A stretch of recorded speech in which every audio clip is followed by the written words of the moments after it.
Hi, I'm Karen Hurt, and I'm here with our next edition of Asking for a Friend.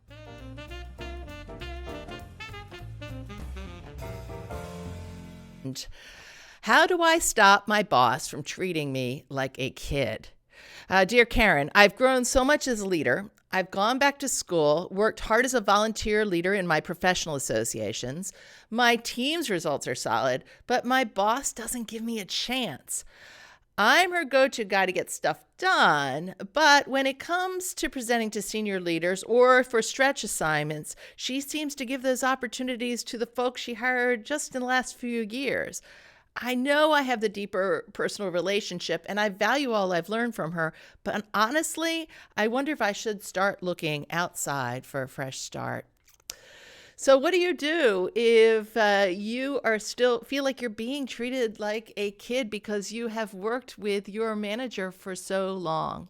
My very first piece of advice is make sure you're not acting like a kid. And what do I mean by that?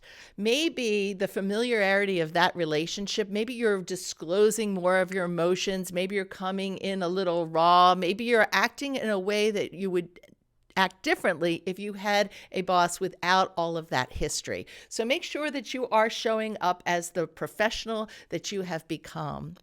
The second thing that I would say is make sure that you are approaching your one-on-ones as organized as you would with someone where you did not have all that history.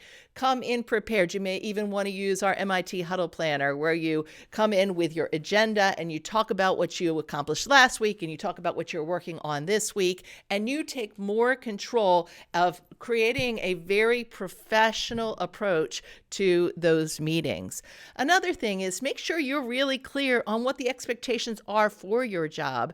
Are you really clear on what knocking it out of the park looks like?